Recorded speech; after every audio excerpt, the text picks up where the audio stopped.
जय हिंद। तो मैं आपका दोस्त अनिल कुमार और आप देख रहे हैं हमारा YouTube channel To the Point Education. प्यारे बच्चों, इस समय जो है हमारी करंट अफेयर्स की क्लास होती है। करंट अफेयर्स का डेली डोज आपको देते हैं। करंट अफेयर्स मैंने बताया आपको कि अमूमन जितने भी कॉम्पिटेटिव एग्जाम होते हैं लगभग हर जगह आपको ये पूछा जाता है, सिलेबस के अंदर होता है। आज जो हम कवर करेंगे वो है 27 अक्टूबर 2022 का।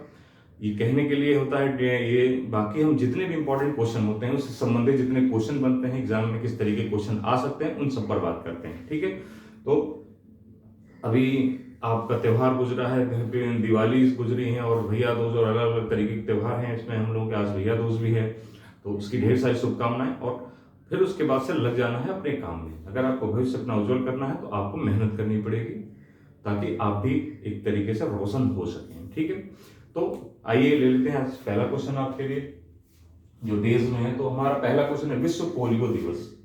विश्व पोलियो दिवस, ठीक, विश्व पोलियो दिवस।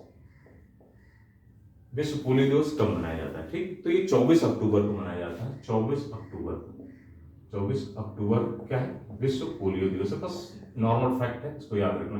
ये 7वां पोलियो दिवस, 7वां विश्व पोलियो दिवस है। 24 अक्टूबर को मनाया जाता है। नॉर्मल सा छोटा सा फैक्ट है, इसको बस याद रखना है, इसमें कुछ भी करने की जरूरत नहीं है।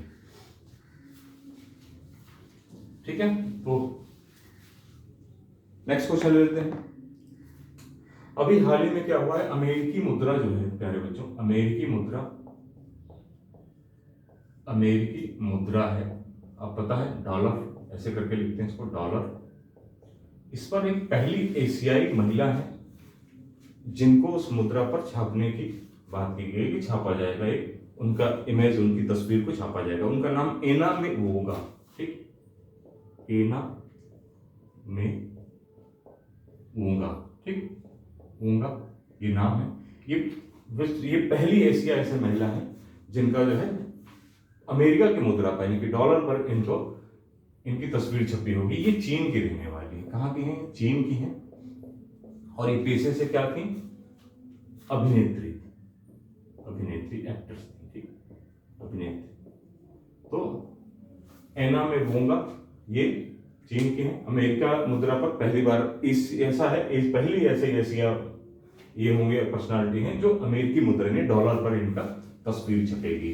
बस इतना ही क्वेश्चन है, फैक्ट है, बहुत ज्यादा इसमें देखने की जरूरत नहीं है। नेक्स्ट क्वेश्चन ले लेते हैं हमारा। मैंने आपको इंटरपोल के बारे में बताया था कि इंटरपोल की जो 90वीं बैठक है, 90वीं बैठक जो है वो दिल्ली में, नहीं सब महासभा जो हो रही है वो दिल्ली के अंदर।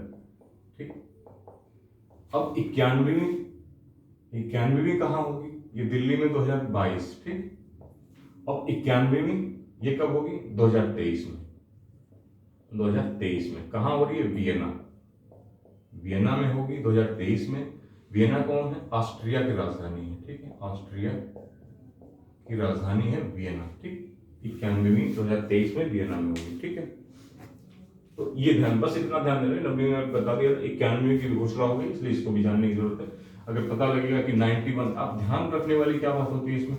ध्यान रखने वाली बात ये होती है कि आपने पता लगा, हालांकि क्वेश्चन 90वां चूंकि दिल्ली में हुई है, भारत के अंदर हुई है, तो इसी को पूछेगा। लेकिन कई बार वो फंसाने के लिए 90वीं की जगह पर कुछ न देकर 91वीं देगा, अगर टफ क्वेश्चन पूछेगा तो। हाल ही में 91वीं इंटरपोल की महासभा की बैठक कहाँ आयोजित की जाएगी? आपने फटाफट पढ़ा कि अरे यार दिल्ली में हुई है, उसमें ऑप्शन दिल्ली भी होगा और वियना भी होगा।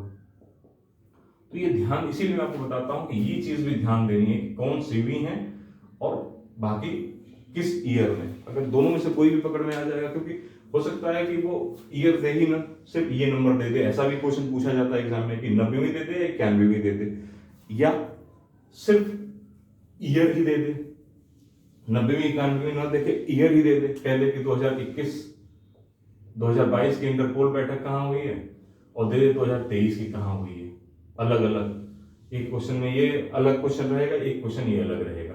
यहाँ का आंसर दिल्ली हो जाएगा, यहाँ का आंसर वियना होगा। ठीक है, तो इस तरीके से किसी भी चीज को कई तरीके से देख लेने से आपकी क्लियरिटी जो हो जाती है, अब क्लियर हो जाते हैं कि किसी भी तरीके का क्वेश्चन आएगा तो आप एग्जाम में आप उस क्वेश्चन को हल कर लेंगे, इसलिए जरूरी है। ठीक है प्यारे बच्चों, अगला देख लेते हैं। T20 वर्ल्ड कप हो रहा है, आपको पता है T20 वर्ल्ड कप हो रहा है ऑस्ट्रेलिया के अंदर, विश्व कप हो रहा है ऑस्ट्रेलिया के अंदर हो रहा है, ठीक। 2007 से स्टार्ट प्रारंभ हुआ था, 2007 से, जब ये हो जाएगा तो बाकी बात करेंगे। T20 विश्व कप 2007 से स्टार्ट हुआ था, ये आठवां है, और इसमें पहले ऐसे खिलाड़ी हुए हैं जिन्होंने T20 वर्ल्ड कप जो अभी हो रहा है 2022 का ऑस्ट्रेलिया के अंदर, उसमें हैट्रिक लिया है, ठीक। ऑस्ट्रेलिया में हो रहा है, इन्होंने हैट्रिक लिया, ठीक। क्या नाम है उनका? कार्तिक मयप्पन नाम है। क्या नाम? कार्तिक, ध्यान रखिएगा, इंपॉर्टेंट क्वेश्चन पूछा गया है कई बार, कार्तिक मयप्पन। ये क्वेश्चन नहीं पूछा गया, लेकिन इस तरीके क्वेश्चन, यानी हैट्रिक अगर कोई बनती है तो उसको क्वेश्चन पूछा जाता है। ये यूएई के जो है खिलाड़ी हैं, उन्होंने श्रीलंका के खिलाफ ये लिया है, श्रीलंका के खिलाफ इन्होंने ये हैट्रिक ली है, ठीक। हैट्रिक लिया है इन्होंने, हैट्रिक लिया, ठीक है, हैट्रिक लिया है इन्होंने। कार्तिक मैप्पन नाम है, यूएई के खिलाड़ी है, श्रीलंका के खिलाफ लिया है। T20 वर्ल्ड कप जो इस समय ऑस्ट्रेलिया के अंदर चल रहा है, 2007 में T20 वर्ल्ड कप स्टार्ट हुआ था और 8वां संस्करण है जो ऑस्ट्रेलिया के अंदर चल रहा है। बाकी जब भी T20 वर्ल्ड कप खत्म हो जाएगा और उससे जितने भी रिलेटेड क्वेश्चन होंगे, अमूमन 16 टीमें इसमें भाग ले रही हैं, सारी जानकारी, कौन जीता, कितने man of the match, man of the series, क्या कैसे करके सारी डिटेल एक जगह पे दे दी जाएगी। बाकी छिटपुट जो इंपॉर्टेंट क्वेश्चन आपके आते रहेंगे डेली बेस पे, उस पर हम डिस्कशन करते रहेंगे, लेकिन एक सामूहिक रूप से आपको हम दे देंगे। जैसे हमने जो है ग्रैंड स्लैम दे दिया था, चारों ग्रैंड स्लैम 2022 के चारों आपको हमने दे दिए थे एक जगह पर वीडियो बना के, उसी तरीके से T20 वर्ल्ड कप को भी कवर कर देंगे, ठीक है मेरे बच्चों। नेक्स्ट ले लेते हैं। अब क्या है कि सर्वश्रेष्ठ प्रदर्शन, देखिए क्या है कि जो प्रधानमंत्री आवास योजना है, जो प्रधानमंत्री आवास योजना है, क्या है? प्रधानमंत्री आवास योजना,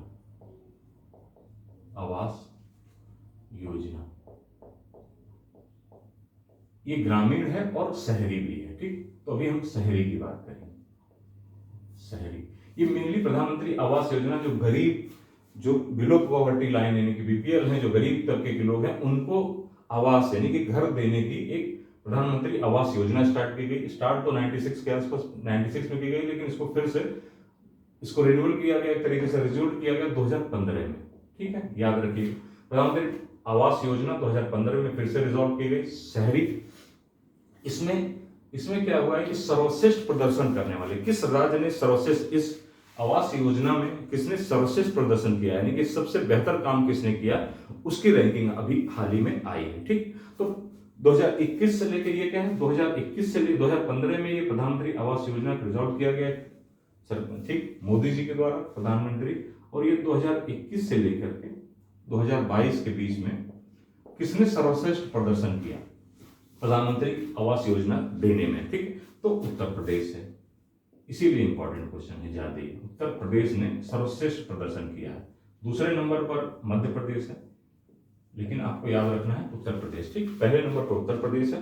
तो इसने क्या किया है, आवास योजना का जो पुरस्कार प्राप्त किया, शीर्ष सम्मान जीता है इसने, उत्तर प्रदेश ने दिए थे। प्रधानमंत्री आवास योजना शहरी में बेहतरीन कार्य करने के लिए शीर्ष स्थान प्राप्त किया है किसने, उत्तर प्रदेश ने। बस इतनी सी जानकारी आपको रखनी है। इसमें प्रधानमंत्री आवास योजना मैंने कहा कि रिजॉल्व की गई 1996 के स्टार्टिंग में ही स्टार्ट हुई थी, बट ये है कि 2015 में इसको रिजॉल्व किया गया। तो याद रखिएगा 2015 में रिजॉल्व किया गया, मतलब स्टार्ट किया गया, फिर से उसको नवीनीकृत किया गया, ठीक। नेक्स्ट क्वेश्चन ले लेते हैं हमारा। ये मैंने आपको बताया कि ये 2021 यानी कि 2021 का अगर ये है शहरी आवास योजना, तो इसका मतलब जब तक अगला पुरस्कार नहीं दे दिया जाएगा तब तक ये क्वेश्चन आपके लिए इंपॉर्टेंट रहेगा, ठीक है। जब तक अगला ना आ जाए, 2022 के बाद लास्ट में आया, 2023 के लास्ट में आए, तब तक ये क्वेश्चन इंपॉर्टेंट रहता है, जब तक कि नया कोई और एक रैंकिंग ना आ जाए, ठीक है। अब एक बुक है, काफी टाइम हो गया तो बुक नहीं आ रही थी कोई इंपॉर्टेंट, एक इंपॉर्टेंट बुक आई है जिसको बात कर लेते हैं। किताब थोड़ी लंबी है, पहले मैं लिख देता हूं आपके लिए, फिर उसके बाद बात करेंगे उसमें है क्या चीज, किस तरीके से। तो फ्रॉम डिपेंडेंसी टू सेल्फ, क्या, फ्रॉम डिपेंडेंसी टू सेल्फ, ठीक। उसके बाद hyphen, from dependency to self, उसके बाद हाइफन है, उसके बाद क्या, रिलायंस मैपिंग इंडियाज, रिलायंस, ठीक, ये अभी नहीं है रिलायंस, फिर है मैपिंग, यहां पे हाइफन मैपिंग इंडियाज, क्या है, from dependency to self reliance mapping India's. अगला क्या है, rise as a global super power, क्या है, राइज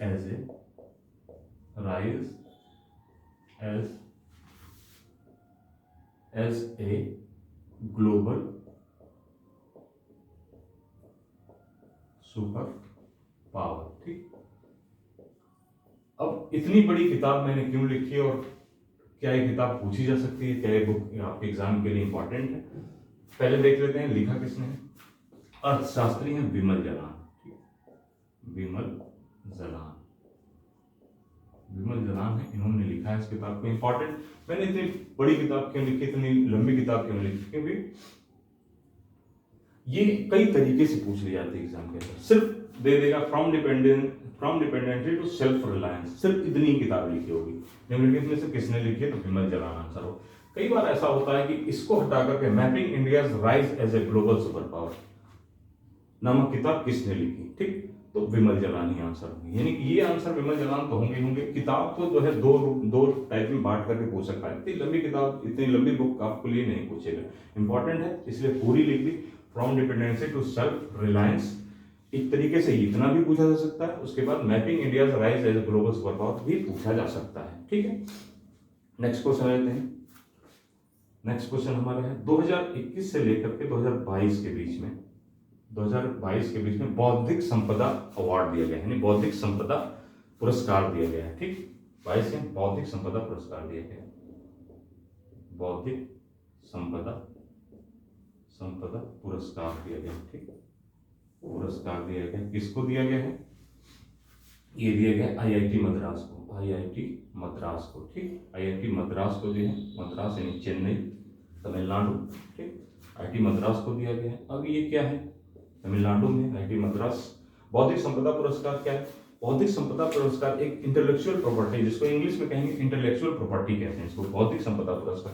अमूमन जिस तरीके से आपके फिजिकल धन होते हैं, जैसे सपोज करो आपका पैसा है, आपके पास जमीन है, उसी तरीके से बौद्धिक संपदा है। बौद्धिक संपदा आपकी बुद्धि, इंटेलेक्चुअलिटी से अगर आपने कुछ बनाया, जैसे आपने शब्द सुना होगा, मैंने इस चीज का पेटेंट करा लिया है, कहा जाता है पेटेंट करा लिया है, ठीक, इसका मैंने पेटेंट करा लिया मैंने, तो ये आपको अलॉट कर दी जाती है बिना आप, जैसे फ्रेंचाइजीज दी जाती है, फ्रेंचाइजी दी जाती है, आपने किसी ठगों के लड्डू हो गए या किसी तरीके के इस तरीके के होते हैं, लखनऊ की रेवड़ीज हो गई, तो इसलिए जो है ये आपका पेटेंट हो जाता है, पेटेंट हो जाता है। तो आपका एक तरीके से बौद्धिक संपदा पुरस्कार किसको मिला है, आईआईटी मद्रास को। ये जानना बहुत ज्यादा जरूरी होता है कि ये किस तरीके से, ये बहुत इंपॉर्टेंट चीज है, देश के विकास में भी इसका बहुत बड़ा। अगर अब तक जब तक आप जो है बौद्धिक संपदा इंटेलेक्चुअल प्रॉपर्टी आपके पास नहीं होगी, तो आप बहुत सारी चीजों की रिसर्च नहीं कर पाएंगे। आप देखेंगे अमेरिका, जापान, इन जगहों पर ये चीजें जाते हैं, उनके पेटेंट जाते हैं भारत के अपेक्षा, ठीक।